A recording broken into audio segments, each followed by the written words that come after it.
Okay, welcome everyone. It is a pleasure to see you. A pleasure to be talking about bald eagles for reasons which I'll be getting to. I just want to begin again by wishing nothing but the best and a speedy recovery to Dorothy, who's helped set up That's fine. this lecture series and who is the lifeblood of cultural affairs. So wish her all of the best. Um, and I, I did write her when I hear back from her, like if anyone has worked with her in the past, I'd be happy to, relay messages and from her to you once I've received them. I also just wanted to give a shout out to all of the organizations in Orange County. There are many.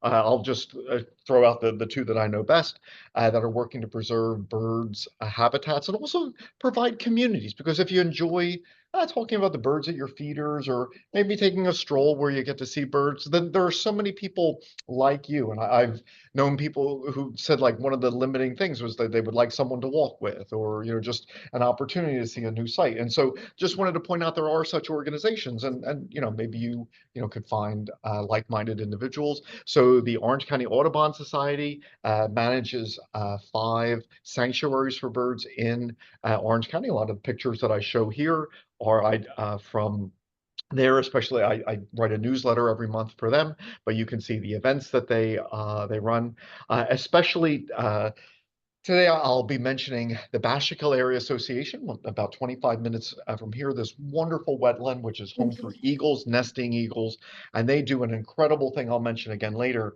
where in breeding season, while the eaglets are at the nest, on weekends, there are volunteers with spotting scopes on the nest, and anyone who stops by, they'll welcome you, they'll invite you to look at spotting scopes.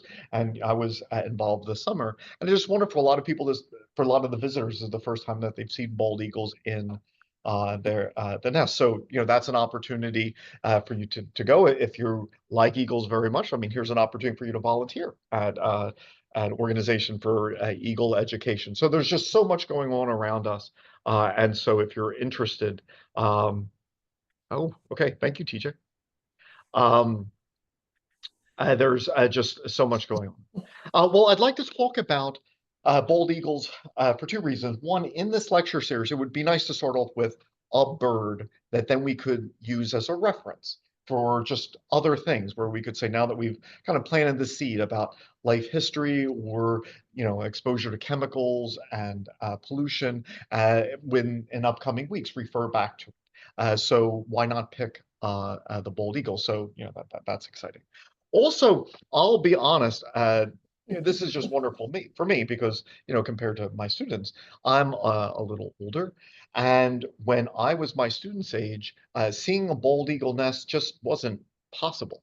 All right. Eagles were not completely wiped out, but really close to it east of the Mississippi River. And so the fact that I was helping the Bashakill out, once again, the Nature Watch program, which has, these dedicated volunteers putting, spotting scopes on an eagle nest and people can watch them develop. You just couldn't do that when I was young. And then so just being able to do this, just it's heartwarming that, this species that was on the endangered species list was taken off because of, how uh, how much change we can make when we want to. Uh, but just to start off, uh, eagles in general, did this ever happen? Did this dinosaur ever see a bald eagle or an eagle of any kind? The answer is no.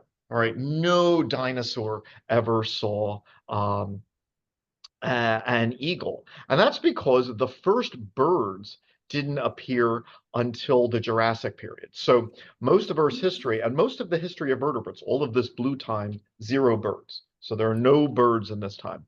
Birds start here.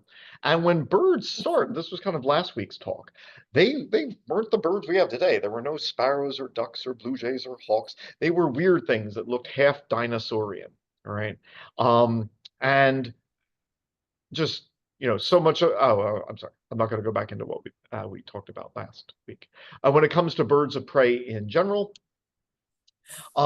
these are entirely since the dinosaurs have gone extinct. So no dinosaur ever saw a hawk, a vulture, a falcon, and eagle. These are all age of mammal things. And one of the reasons we can see is so many of them are good at eating mammals, like rodents, because they've kind of, that was how they evolved. So the order that includes most of the raptors here, order Accipitriformes. The family which has the eagles is Accipitridae. They didn't even appear right when the dinosaurs became extinct. They occurred a little bit later.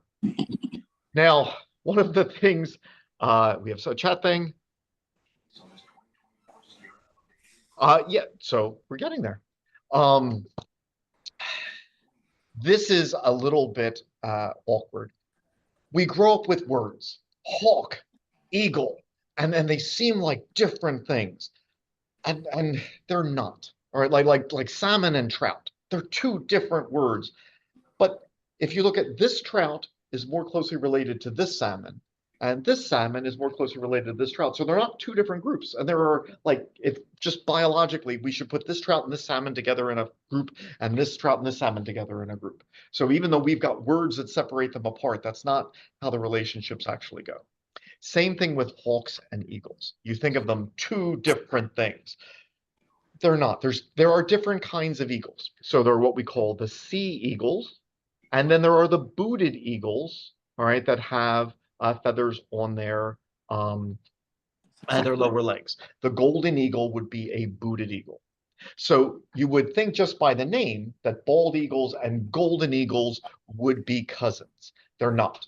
All right, they're not close related. So golden eagles and the other booted eagles, they're more closely related to these hawks, while bald eagles and the other sea eagles are more closely related to these hawks. So just there are different kinds of eagles, and among the family of hawks and eagles, eagles are essentially big hawks, and this trait has kind of popped up a couple of different times. So much as we love the golden eagle, which we can see in our area during migration, they are not in the same group as the bald eagles. Now, this is confusing, and hopefully we'll make it less confusing over time, all right? Because has anyone ever seen a golden eagle like this? Okay, I'm sorry. That was rude. That was rude of me. That was a completely, I set you up. This is an immature bald eagle. As we will see, bald eagles do not have the white head and the white tail until about their 5th year.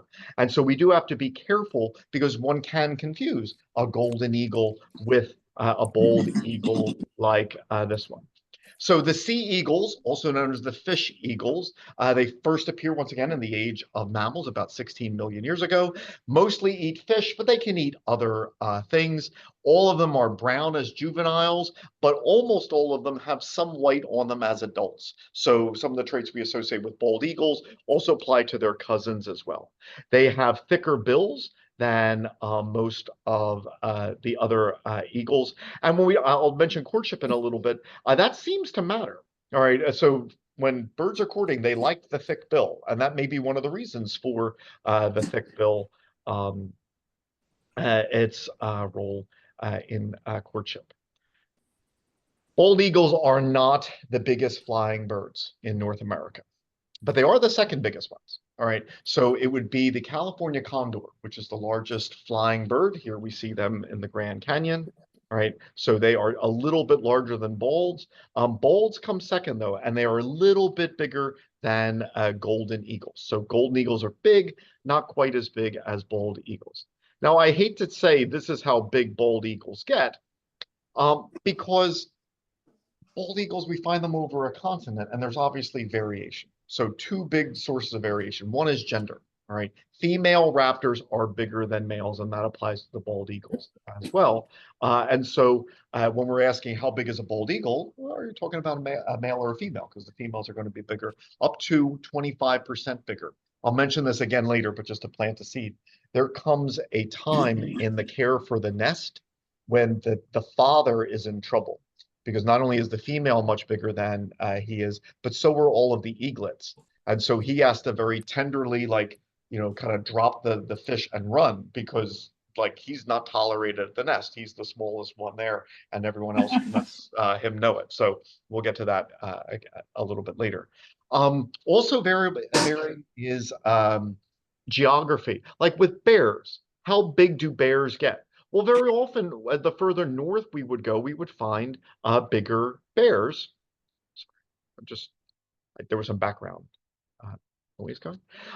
We find bigger bears up north, and we find bigger eagles. So, how big are eagles? Well, if you're in Alaska, they're far bigger than they are in Florida. All right. So wingspan can be under 6 feet to over 7.5 feet. But some of the females in Alaska can have 8 foot or slightly bigger. So they certainly then vary in size a little bit. And with that build, so when they leave the nest, juveniles, like the ones which left this summer, they're actually a little bit bigger than they'll be next year. But it's different proportions. Like their wings are longer, their tails are longer, but they're a little lighter. So they'll soar a little bit better. So I'll talk about soaring, but a juvenile, because it has slightly longer wings, is going to be slightly better at soaring than adults. But not as good at like navigating landings and takeoffs. Okay. So almost all of the video, and if anyone cares, I'll tell you when there's an exception, is locally taken. So like these are from the Bashakill 20 minutes away. I helped to manage an Audubon sanctuary about 20 minutes from here near Goshen. There was an eagle hanging out earlier this year. Once again, we had the nest we were watching on the Bashakill. And I kayak the Delaware a lot, so a lot of these are from the Delaware. When I was, younger, you couldn't see eagles anywhere. And now if you kayak the Delaware, about one a mile on a good day. It's just like, oh, and there's another one. And I just remember when my kids are growing up, they would get tired of it. Like we'd be at the drive-through at like, the McDonald's or something, there'd be eagles fly away, and I'd point it out and no one would look up. This is just truly wonderful that we can see this. Bald eagles mostly eat fish, but they are, oh, and the fish I have here, not only do they eat fish, but it varies depending on where they live because they spread out over the continent.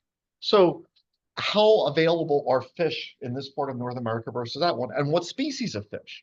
So maybe they're eating more fish over here than over here, but the fish they eat in Central Florida different from the ones they're eating in Canada. So they are quite adaptable here, and in certain parts of the world, like here. I don't know, does anyone recognize this fish swimming up the Delaware? There's a lot of them all at once. Shad, very good. Sturgeon? Oh, very, very good. They would be more common in the Hudson. Very good guess. There are fish that migrate, just like there are birds that migrate. So they migrate from the ocean up here to lay their eggs, and then the young slowly find their ways down. But there are then times of the year where there are just shad everywhere, right when the eagles are raising their young. So along the Delaware River, shad are very important as a food source. Just like salmon would be very important for food sources elsewhere, because after they lay their eggs, many of them die. But that would not be true everywhere. Um, Eagles can eat a lot. Like they can certainly go after carrion, especially when they're young. Young eagles aren't that good at hunting yet. So while they're eating fish, it's often the dead fish, if this is the year that you hatched. And then you can find them at roadkill along with turkey vultures as well. So they are opportunistic. But they can eat other things as well. I don't want to be negative or overly dramatic, but I heard a story, so it must be true. There was an eagle cam on an eagle's nest, and there was this one grade school where they would start their day by just kind of checking in on the eagle and seeing how it was going. But that ended the day that a bald eagle brought a cat to the nest, and the young had at it, which is what eagles will do. I've seen eagles go after ducks where there's this duck, swimming along. This eagle is going after it, so the duck will swim underwater, but the eagle will just hover and then come back, and it's really touch and go. Eagles like to go after coots. That's a type of aquatic thing. Nestling great blue herons, occasionally an adult great blue heron. Bald eagles can go after eggs in nests, and they can go after a diversity of mammals such as rabbits, squirrels, muskrats, raccoons, and then even cats and small dogs. They can go after snakes and turtles. Once again, this might vary a little bit with what part of the country they are in. Supposedly, One of the early sources of food for bald eagles is out west in the winter when a lot of water would freeze. They would be at the carcasses of dead bison. And until like the bison herds were really trimmed down, that was something that bald eagles, used in winter. It wasn't their first food source, but in winter, a lot of the other food sources disappear, so that that would make up in the winter months. I'd like to kind of follow the life of a bald eagle. And then maybe in future weeks, then just kind of use that as a reference, just kind of tracing, the life history of a bird. Okay, so let's kind of start with quick migration, but since we're kind of in migration season now, we can end here again. All right. So these huge wings are so good at soaring. All right, I'll get back into the thermal currents at the very end. I think it'd be good to go into the eagles now. The young aren't very good at this yet. And so very often, if you see very sloppy takeoffs or landings, it's a juvenile that just hatched this year. And now at this time of the year, I just saw over a grassy field in a bunch of vultures, a bald eagle. I'll show you the video in just a little bit. Starting their migration. So it is that time of year. Flapping their wings takes an awful lot of energy. Their wings can be 6, 7 feet long or longer. So if they can just soar, that certainly helps them where they're spending almost no energy then as they migrate southwards. So they'll ride thermal. I apologize. I thought, why don't we save it for the end? But no, why don't we do it? So last week I was at an Audubon sanctuary near Warwick, and if you see here, you'll just see all of these vultures, and there is an eagle among them as well. Just riding an air current because hot air rises. And when you look at the landscape out here, there's buildings and roads that are hot. So the black asphalt is hotter than the surrounding area. If you've got like land, that's hotter than the water. If you've got bare rock, that's hot. If you've got a mountain, then part of it's in shade, part of it's not. And so with all of this uneven heat, you've got hot, cold, and then once the hot air starts to rise, the cold air comes in, it heats up, it rises, more cold air comes in, and you just get this current of air that's going up at speeds of, say, 1 to 10 meters per second. And if you've got wings which are 6 feet long, you can just stick them out and look at these vultures. All right, they're not spending any energy at all. And at this time, bald eagles can ride this thermal and then just gradually glide down for about 2 miles, and then ride another thermal up and spend very little energy traveling great distances. Now, hawks have shorter wings, so they can take advantage of a smaller thermal than an eagle could, and maybe start migrating earlier in the day, whereas the eagle's going to have to wait out. Or if it's not really windy and if it's calm or cloudy, maybe the eagle says, I can't migrate today. I'm just going to have to stay put in this perch because there's not a strong thermal that I can use. They're really good at using thermals once they develop, but their big wings, they kind of need a powerful one in order to get going. So in any case, they are migrating. Or are they? See, it's great to kind of look at nature and say, nature, fit into a box. That's a bird that migrates. That's a bird that doesn't migrate. Good, we can go on. Most raptors in North America are partial migrants. So do they migrate or not? It's not that easy. So with bald eagles, for example, will they migrate? Well, down south in the southern United States, probably not. No, they can stay there all year long, so they're not migrants. Up north, the waters where they fish are going to freeze. So yes, they're going to migrate. In our area, it could go either way. All right. So some eagles are migrating, especially the young ones that don't have a territory that just hatched this year. They're probably migrating. But ones that like have an area that they're defending, if it's a mild winter and there's still open water, they might stay around, or they might migrate a small area or hang around until it freezes. And so migration is variable in bald eagles.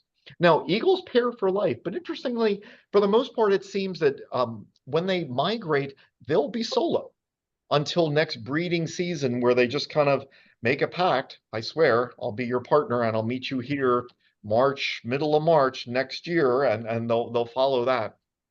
But so they can kind of split and go their separate ways. One of the interesting things with um, young eagles is they can band them, and they say, all right, when you leave your nest and start your first migration, where do you go? Well, if you're up north, they all go south because they're not going to find any food in winter. But if they're banded and if you're down in Florida, you can go north. But if you're like banded in New York, some are going north, some are going south, they're going every which way. And actually, it seems that wind direction makes a difference. So when the young eagles decide to take off for the first time, which way the wind is blowing is going to affect, how they first experience this world.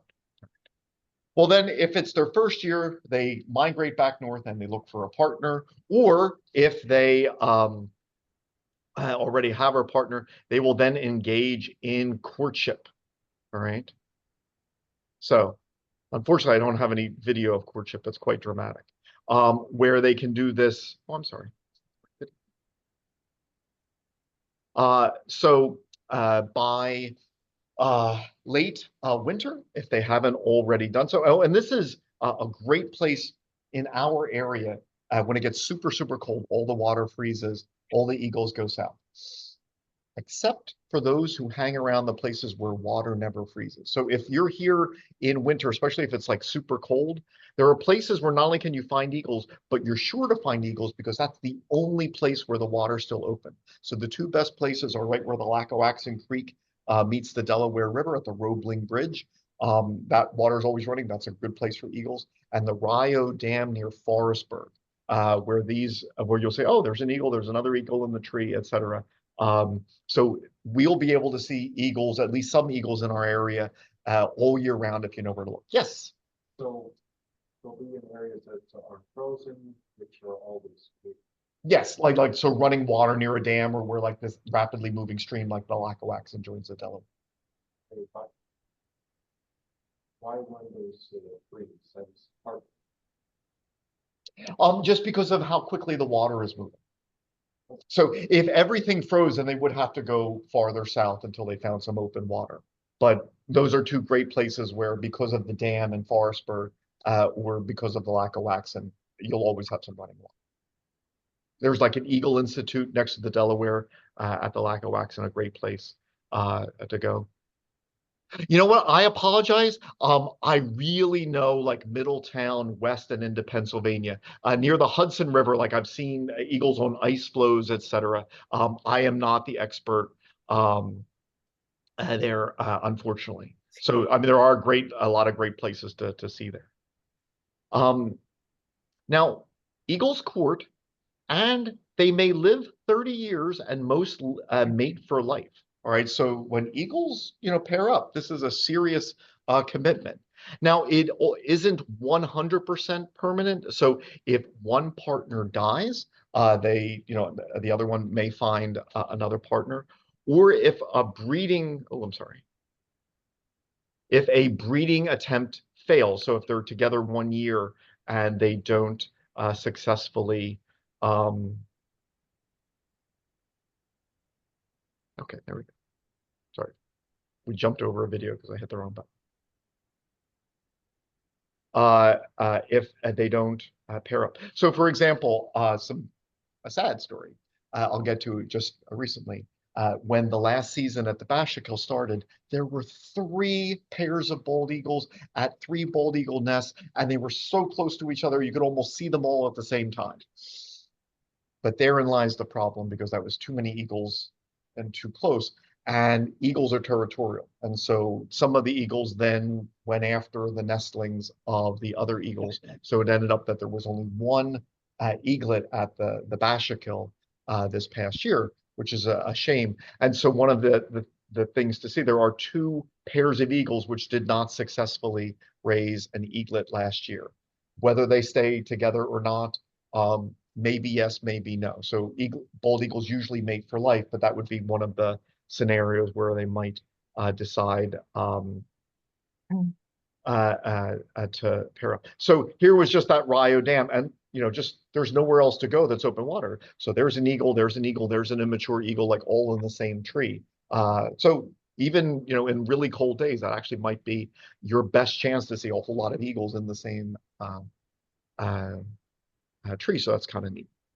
Um, and so the yellow of the beak helps them to attract their partners. And they do these courtship displays where they will tangle their talons, do a cartwheel then as they, hurtle towards the ground, and near the ground, then they let go and then fly away. So, quite dramatic their mating ritual, but a little bit risky. And there have been dead eagles found that hit the ground that apparently didn't untangle, rapidly enough and hit the ground instead. So at some point, then eagles have decided this is the partner with whom I will be for the rest of my life. And then the next thing to do is to build a nest. Bald eagle nests are the biggest bird nests in the world. All right, so nowhere else do you see nests as big as these. They need big trees. All right, and so obviously, they're going to have such weight. And as humans have, managed areas and deforested areas, that's actually one of the limiting factors for eagles. Like, are there trees big enough to support, these eagle nests, which can weigh tons in the area? Plus, not only do they like robust trees, they like pine trees because pine trees tend not to have all their branches crowded together. Because here are these things with like 7-foot wingspans, which are taking off and coming in, especially the ones that are just learning to fly. So if there's space between the branches, obviously that's going to help them. Otherwise, they're just going to be, collisions frequently. Ospreys don't have, and this is near the Bashakill, once again, so if you were to go starting in late March, early April, and then through June, maybe the first week of July, you can go, and there'll be volunteers with a spotting scope saying, oh, would you like to see eagles on the nest? So here, this was this past spring. This was one of the nests which then lost its eaglets, but here was one of the parents who apparently there were eggs in the nest at the time, and they were incubating them. So adults defend their territories, and including against other adult eagles. And at the Bashakill, we know that this was an issue this past year. And so this nest, unfortunately, and this was an eagle at it, the one that was really close that would offer really good photography, that was one of the ones that was abandoned. And the one that we did have an eaglet at, I'll show you that was farther away. This is that same nest that wasn't successful this year, but this was probably about 10 years ago. Eagles will reuse their nest. All right. Now, as they reuse their nest, every year they add to it. Now, by the end, it can be 8 feet tall, 10 feet wide, and weigh a couple of tons, and sometimes breaks the branches or even the tree that it's in. So these just get bigger and bigger as the time goes on. So here we can see some young eaglets we'll be talking about. I'm So sorry? bald eagles reuse their nest and they make it bigger and bigger? Yes. It's not that it's not that unusual that it breaks the tree that it's in. At the Bashakill last year, here you can see eagles taking nesting material because in addition to branches, they're going to line it with grasses that might, cover the young to help keep them warm in the cold.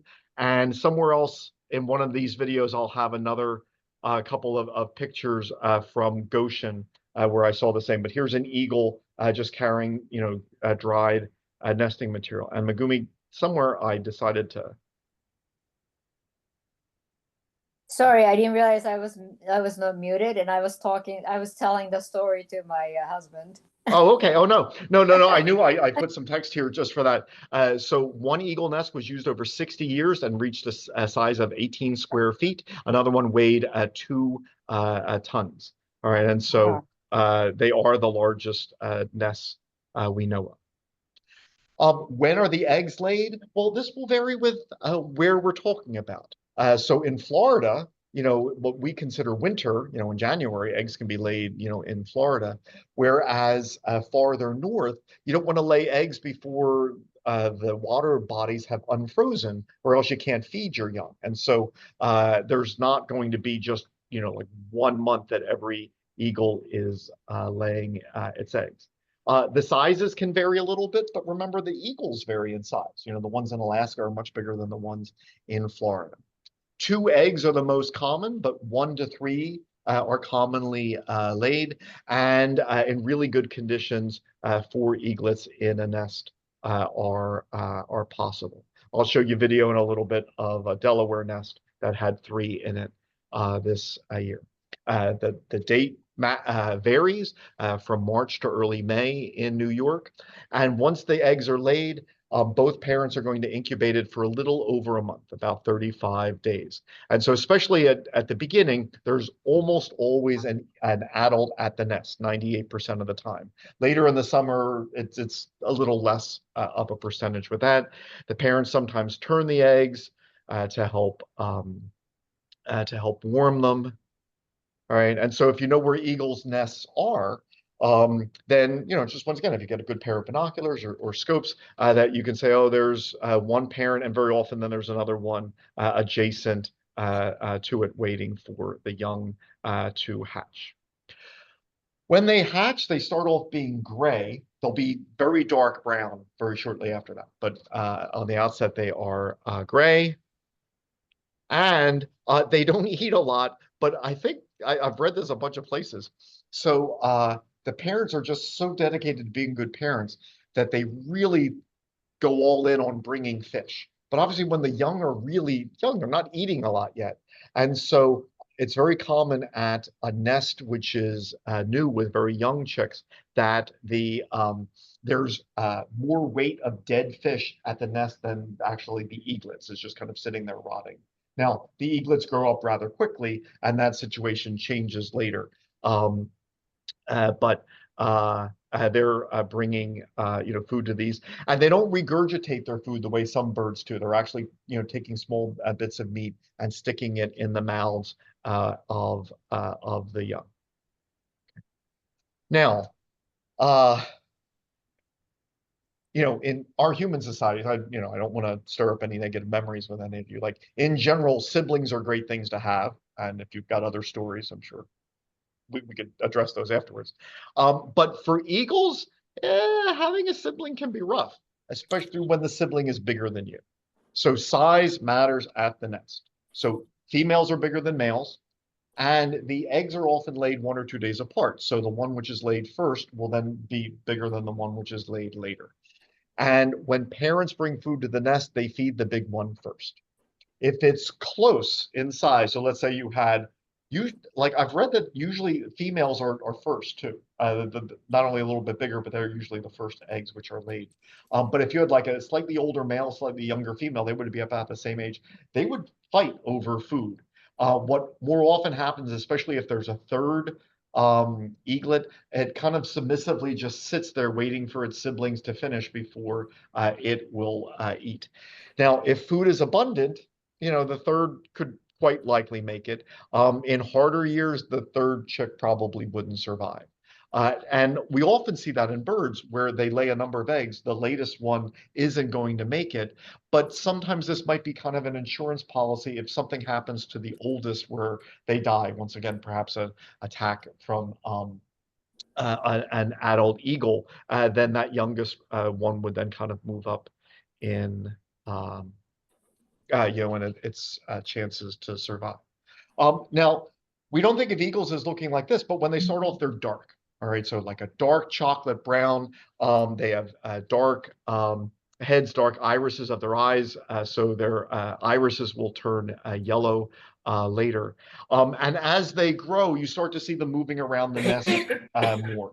There was even, that they were flapping their wings, which is good because they need to practice these flight muscles. They're big birds. All right, they will be as big as the adults by the time they start to fly, and so therefore they want to work their wing muscles up because otherwise their first jump out of that nest, that's a scary thing for a big bird. Okay, actually, their growth rate is the fastest growth rate we know of in birds. All right, so they are putting on weight, gaining a couple of ounces every day towards the end. If the first chicken, I don't think in the same season. So the question is, if the first chick grows and leaves, will the mated couple have another chick afterwards? No, it takes so much time to get them through. But like if one were to die, that was one of the questions this summer. Now that the eaglets would lost, would they try to lay another egg? Not likely, but possible. But as we'll get to, because we're talking about the summer that these eaglets will have, they're starting to leave the nest in July, but it's probably still hanging around for a little bit. There's no time left in the year to successfully raise another. Also, the water would start to freeze, so they would just wait until the next year. As the eaglets get older, the parents spend a little less time at the nest. The eaglets can eat 2 pounds in a meal, storing it both in their stomach and their crop. So a crop is an area of their esophagus, which is distendable. A lot of birds use that. So like if a pigeon is on the ground, it'll eat a whole lot of seeds, put it in its crop, and then fly to the safety of a tree, and they'll slowly digest it here. So eagles can do the same as well. So these are all eaglets which grew up in our area. Maybe even some of the ones which are now adults having nests of their own. And once again, it just warms my heart because when I was younger, there were no eagles to be seen, and certainly, oh, here's eagle nest over here, here's eagle nest over here. Just wonderful to be able to watch that. So in this past year, whether it be at the Bashakill or whether it be along the Delaware, here we can certainly see these adults. All right, but then here you can see an adult eagle, and there's a tree along the Delaware.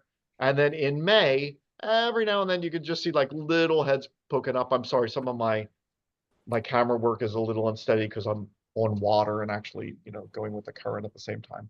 But in this nest, there were actually 3 eaglets. You'll see 3 eaglets at different points. So there you can see all 3 of the little heads here. And once again, they're going to be dark for a while. The one nest which was successful at the Bashakill this year, once again, was at a tree that was a little farther away. So here you can see an adult by the tree, and I'll show you the eaglet when it gets a little older. All right, but it was a little harder to see. There were some branches in the way. We get to June, the eaglets are a little bit bigger. All right, and so here you see the one at the Bashakill. You'll notice it's practicing flapping its wings and its flight muscles. You'll see them moving around the nest, maybe then even going on a branch next to the nest, etc. And the parents are going to encourage this.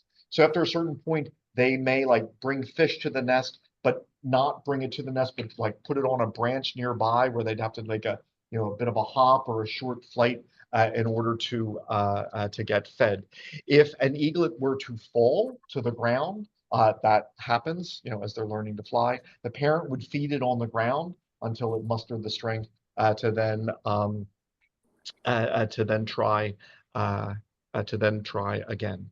As I said, for the males now, when the male eagle comes to the nest, then you've got 2, maybe 3 birds which are the same size as it, trying to rip the fish away as quickly as possible. They may peck at the male if he doesn't bring food, and so very often the male no longer feeds at the nest. Like he'll catch a fish, eat it himself, or eat it at a tree far from the nest just because he's just the smallest one there, and his life's becoming a tiny bit more difficult as a result. So here you can see that eagle at the Bashakill this summer. They're just practicing its flight. Now, by the end of June, you have eagles that look like this. Notice it's not at the nest anymore. It's close. It's close. So it may hang out near the nest, and the young may and the parents may still feed it. But look how dark it is, dark iris, etc. And so if you ever see an eagle that looks like this, you can say, this is your first year. All right, so you hatched this year, and this is your first year.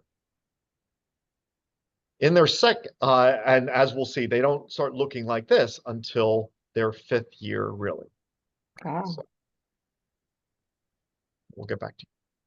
So we see the eagles at the nest. All right, so as you start to get into their 2nd summer, so by now they're like a year and a half of age.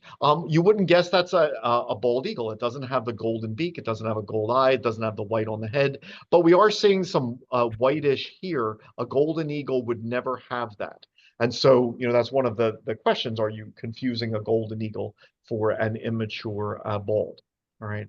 By the time they're maybe 2.5 years old, they have a lot of white, just not where you'd think it is. All right, so there's a lot of white on this bird. It's a bald eagle, but it's not the white head and the white tail. It's white on the shoulders, white on the belly, and it's kind of irregular. Notice the brown eye patch here. That makes it easy to confuse at least a little bit with an osprey, because an osprey has like white on the belly and a brown eye stripe here.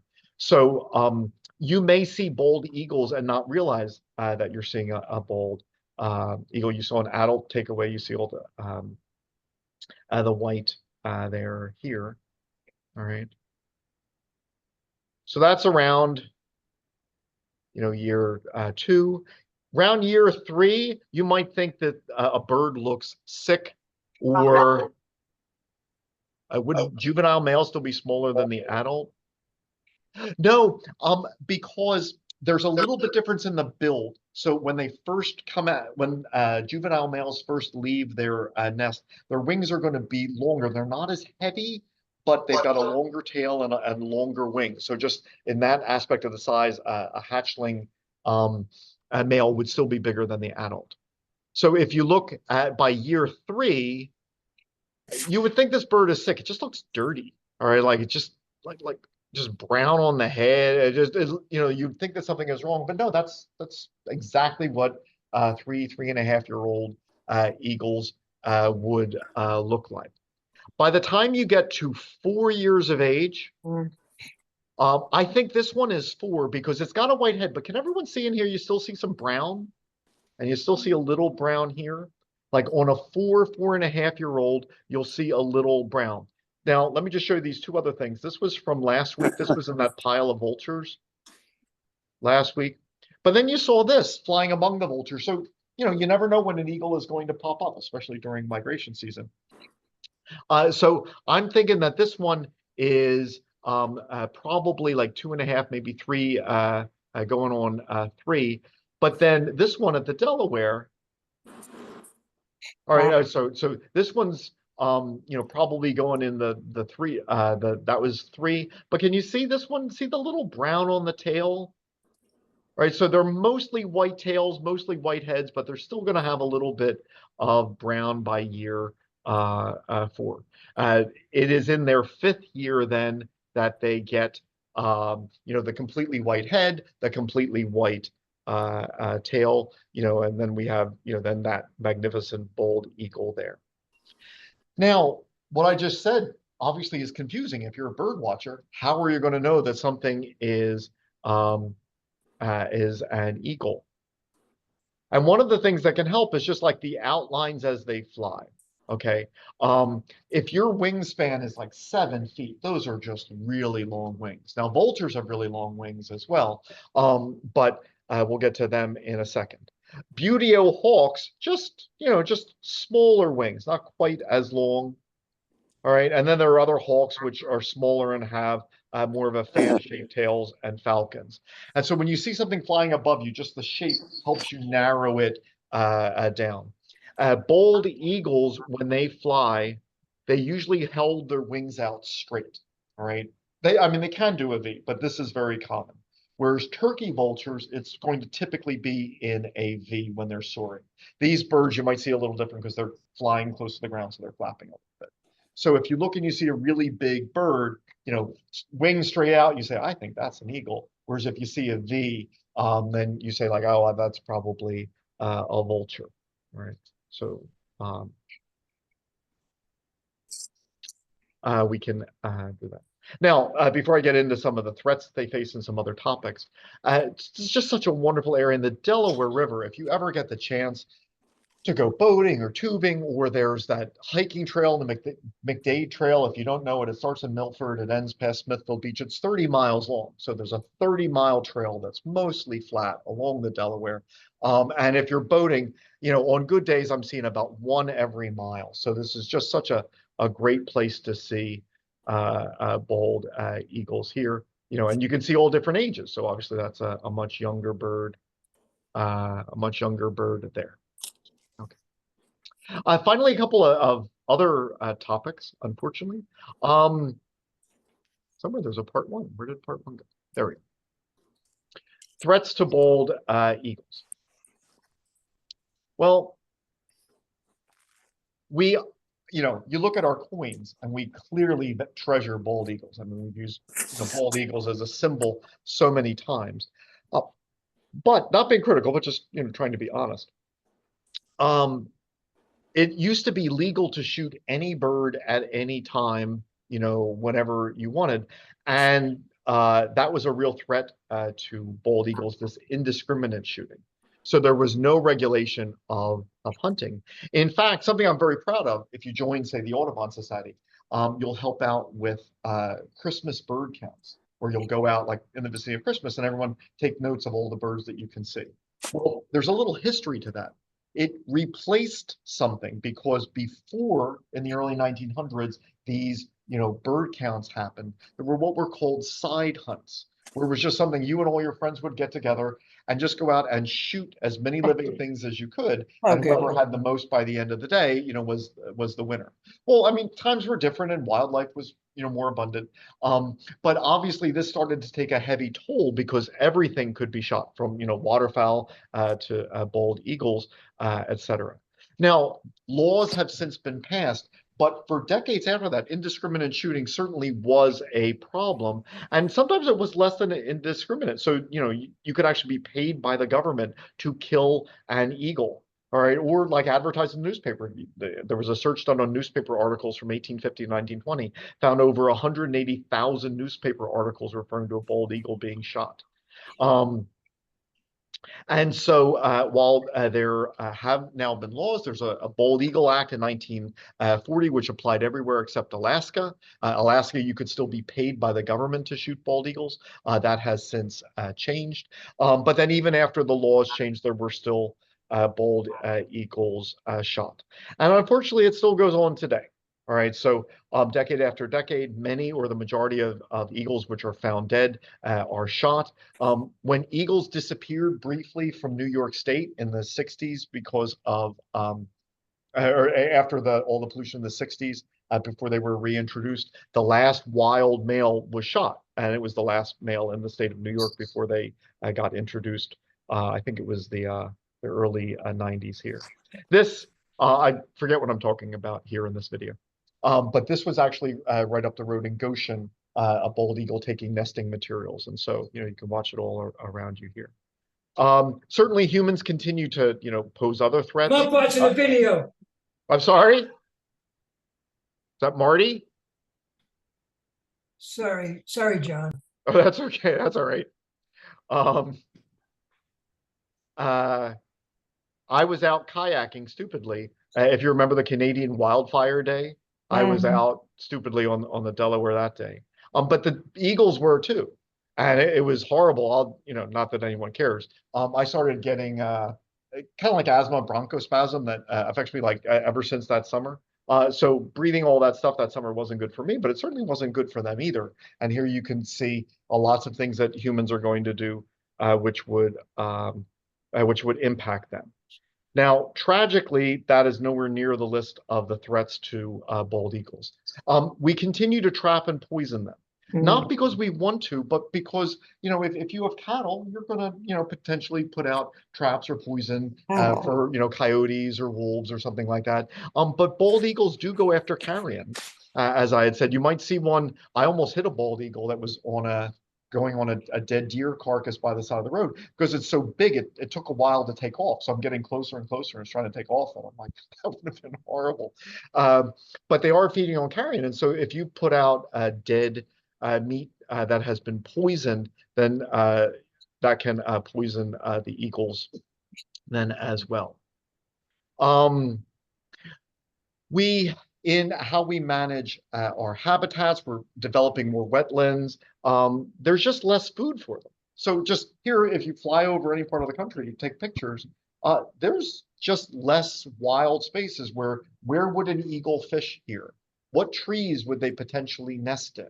So as we have more and more people, then we develop the land further and further. There's just less, here's, great areas where eagles could be fishing, but eagles don't like being near buildings, unlike other birds, like some things like ospreys or peregrine falcons, sometimes, commingle with humans successfully. Bald eagles, not to the same degree. They can fly into power lines. They can fly into windmills. Now, there are ways of mitigating this. So trying to change the speed of the windmill, especially if the blades are of a certain size, or where you put them. So there are migration paths where lots of birds are going to fly on this specific route. Unfortunately, that's often near rocky areas where it's windy. That would also be good for windmills, but maybe that's not the best place to put windmills for bird preservation. Unfortunately, in addition to that, there are chemicals. Now, I worry about chemicals, and bald eagles worry about chemicals for the same reason. So I can actually say a few things because I care about myself and because I care about, bald eagles. We are at the tops of food chains, and a lot of the chemicals that we don't like DDT or PCBs or mercury, I've got videos on all of them, they stick in organic tissues like adipose, all right? So that there are chemical toxins in my body that I ingested when I was a kid. They're just not going anywhere, all right? My body doesn't break them down. Once I get them, they stay. Now, you might say, all right, yeah, sure, there's like pollution in the water, but if we were to measure it, it's not too much, right? And you're right, it wouldn't be too much if you measure it in the water. But then if you measure the little bugs, the aquatic invertebrates, they would have a little more because the stuff is sticking in them. When small fish eat the aquatic invertebrates, you get more. When big fish eat the small fish, they get even more. And so while everyone has pesticides in this food chain, the ones who are at the top of the food chain, they have the most. All right, it accumulates in what's known as biomagnification of pesticides or bioaccumulations. So this applies to bald eagles, peregrine falcons, and people. All right, so we are at the tops of these food chains as well. Now, what I'm about to say, this is kind of true of all of the these pollutants. So I've got videos that go into mercury, into DDT, et cetera. But in general, this one last video is going to kind of sum up everything that, this is just once again going through that food chain. Should you eat fish and shellfish? All right. Well, by all means, don't listen to me. All right, you should go on to your state's EPA or the national EPA and look for fish advisories, right? Because there are people who are going out there and measuring mercury levels in fish, et cetera. So if you were to go to the national EPA or the New York EPA or any state, you would see frames like this. So I just took screenshots of various frames to show you. But here I am looking at just the water. What it's saying is, all right, fish, all these different species of fish. If you're in this area of the Hudson or this area here, I'll keep on going down. General population, maybe you could eat one fish a month. Of this fish, white catfish, don't eat it. One fish a month, up to 4 fish a month. But if you're a child, if you're a pregnant woman, no, don't eat any of the fish that you catch here. All right. Now, that's here, but I'm just going to start showing you. There's a lot of these fish advisories for Orange County, and I'll go to other states and too. Like, this is not a New York thing. I mean, Texas and Florida, you'll see all of these fish advisories. Don't eat fish caught here. Or if you're a pregnant woman, don't eat fish. Everyone else maybe one, etc. We've contaminated our world with the chemicals we use to the point where it's not safe for us to continually feed on fish. But as you might imagine, bald eagles aren't reading these advisories. All right. And so we're at the tops of food chains and we have to be careful. Don't eat these things because there's so much of the PCBs, the lead, all of the other chemical pollutants that have accumulated. They will stick in our tissues to the level that they will affect us. Well, this continues to impact bald eagles. They are no longer on the endangered species list. So we've improved from the days where DDT, the chemical, really threatened their existence. But it is still a problem.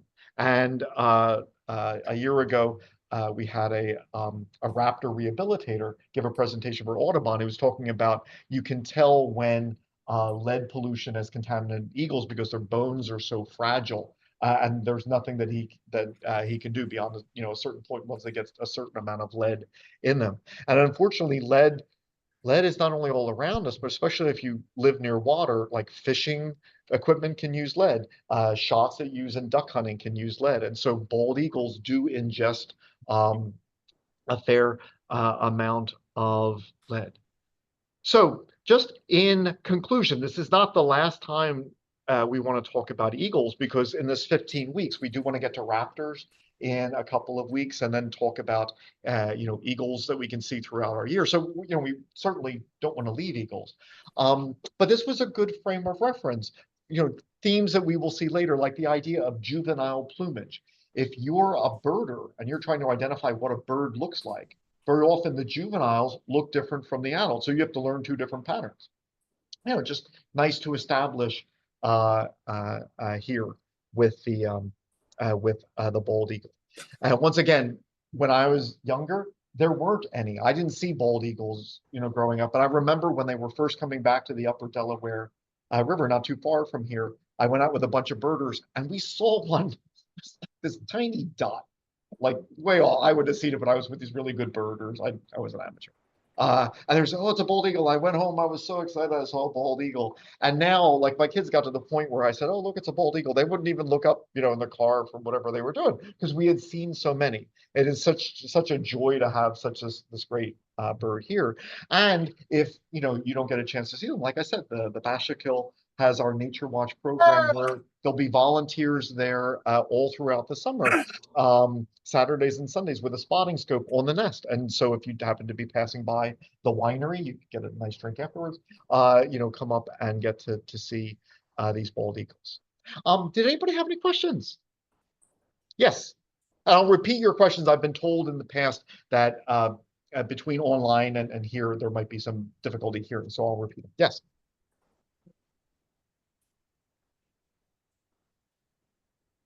So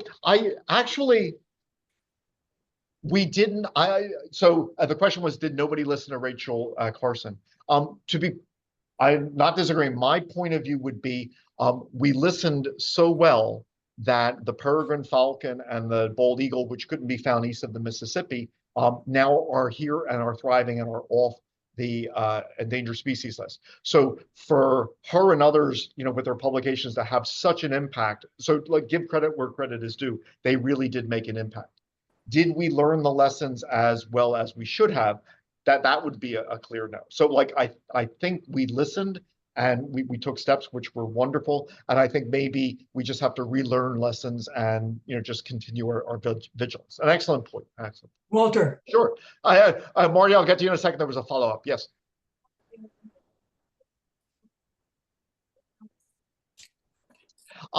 So their maximum speeds, I don't know, because very often when they're soaring, it's not about, the speed because they're trying to flap very little. They're just, in general, saving energy.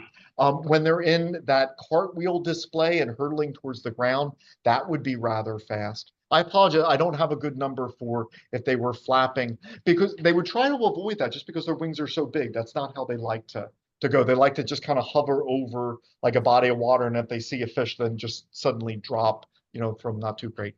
Marty, you had something to add. Yes, well, I'm sorry, I came in late. I was splitting firewood, so I don't know what you said at the beginning. But the last functional eagle nest in New York State was Honeoye Lake, which is the most western of the Finger Lakes. Huh. Of course, the eggs didn't hatch because they didn't have the calcium because of the DDT. And the individual that basically came to save eagles in New York State was a fellow named Peter Nye, who did his master's degree on the eagles in the Rio-Mongup Swinging Bridge area. Oh, okay. So I don't know wow. if anybody knows the name of Peter Nye, but Peter Nye was the one who started the hacking program in New York with eagles. Started to get them first from Wisconsin and Michigan, and then eventually ended up bringing birds back from Alaska because he could take more of them for the hacking program. So Sullivan County and Orange County, the Delaware, as you say, but the Rio-Mongup Swinging Bridge reservoirs. And that's one of the reasons why the state now owns that land because in 1972, I saw as many as 22 bald eagles in the winter in 1972 there. They were coming down to winter and feed on the alewives that were going through the generators. I did show some video of that earlier as being a really great place in winter to go by the dam. Yeah. So I just want to bring you up to date.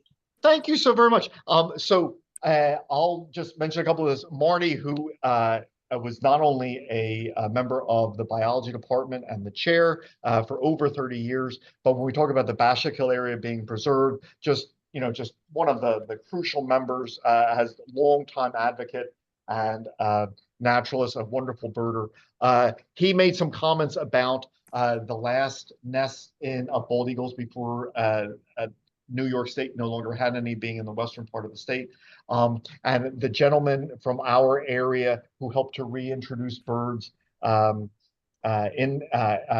New York State. And because this is being recorded, if you wanted to hear Marty, go through the details that he had said, by all means. Let me just kind of point out before we get to any final questions. If someone, when people first came in, they had said that they might have missed the, here we are. Missed the past couple of presentations, or if there's one in the future you can't make, I'm recording these and putting them on my YouTube channel. So I have a YouTube channel at Dr. Jan 41, DRJAHN 41. So there's all kinds of information there. There's stuff about local wildlife, including the eagle stuff would be in there. You can search it. But if you were to go to playlists, one of the things that you would see is not only a playlist I have with all these videos on the bald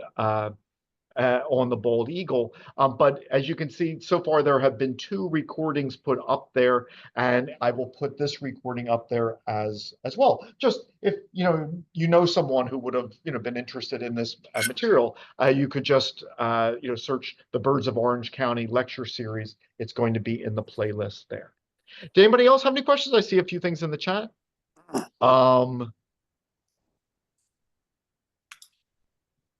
Yes, very good. Yeah, the bald eagle is the 2nd largest flying bird in North America and larger than golden eagles here. But then elsewhere throughout the world, there would be other eagles. Thank you. That is very right online. Anybody else? Any questions? Yes. Still people know about some of the webcasts available online, specifically the Decorah Iowa Eagle.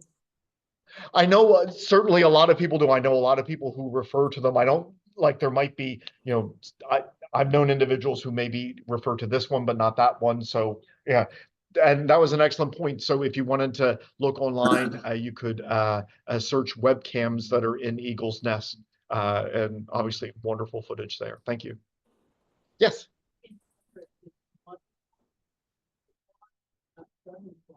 What trees do they nest in? Well, they are a little smaller. Throughout the Everglades, I'm sure they could find trees there. I apologize. I hate to try to answer questions where I really don't have the back. Have spent very little time in Florida other than the obvious touristy places. So I would not be able to speak with authority on that. Sorry. Anybody else? What's the reason for the bald eagles, whiteheads? Is it to like attract mates? Good question. As I mentioned at the very beginning, the subfamily of eagles that they belong to, the sea eagles, all but one of them have white on them. So this seems to be something that they do. The fact that it changes over time seems to then communicate to birds the age of a bird. So a bird could, as they look at, potential partners, et cetera, they could see who's a mature bird versus the immature. So that changing would help. If there are diverse sea eagles in an area, because their white is at different parts of their body, they would be able to pick themselves out. That's like, this is not a bald eagle, a member of my species and a potential partner.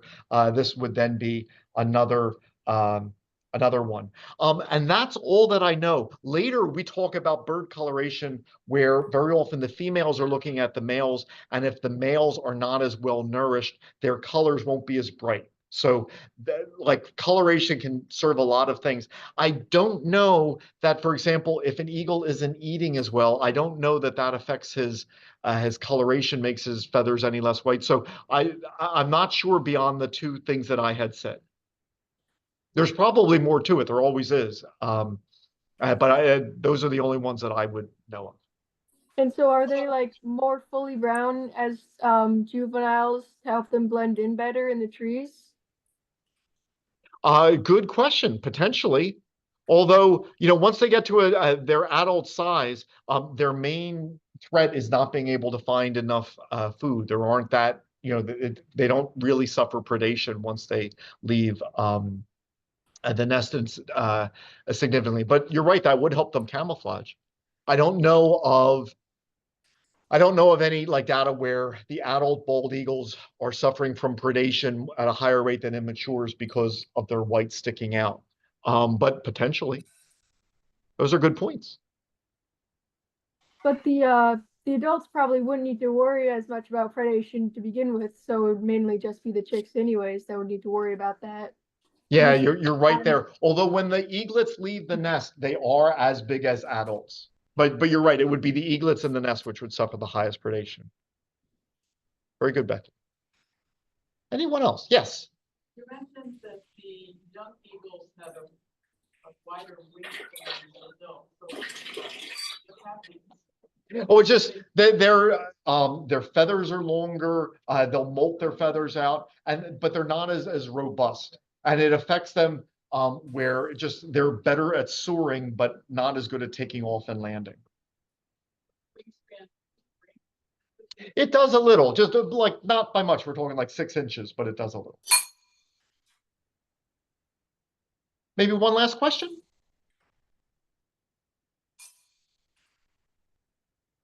Yes. What's the usual lifespan of eagles? They can live decades. You know what? I don't think I have that down. I know they're I do. I think 30 years. And here's where you start getting into like there's wild, there's captivity. I think in the wild, up to 30 years is what I've read. In captivity, very often that extends it a little bit. Good question. Well, thank you so very much for coming. Next week at this time, we'll be looking at waterfowl, ducks, geese, and swans, which is exciting because this is the time of the year where we're starting to see migrants. I just saw some blue-winged teals last week, which that's a cool duck to see. So we'll hopefully see you next week. If you're not able to make it, it'll be on Zoom and also recorded. Thank you so very much for coming. Funny story about bald eagles.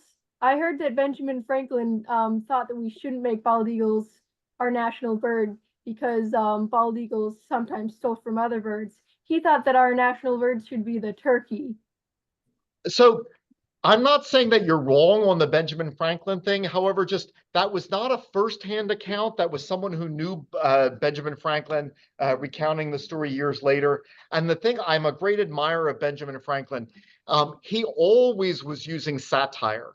So when he was being 100% serious as opposed to poking a little fun, it's kind of hard to tell. So just the fact that it wasn't a firsthand account, to be honest, where that appeared was he wasn't talking only about bald eagles in nature. He was talking about an organization that Thomas Jefferson and George Washington belonged to that used an eagle as a crest. And I think Benjamin Franklin kind of thought that seemed a little imperial, and he was kind of like maybe trying to put down the organization that George Washington and Thomas Jefferson belonged to. So I'm not saying that you're wrong, but I don't think there might have been some context there and maybe even a little poking fun or satire. So I'm not sure that we have to take it 100% seriously. That's fair. I don't even remember where I read it, but it would be funny if true. Yeah. Thank you for coming, everybody. We'll hopefully see some of you next week. Have a great day. Thank you, you too. Thank you.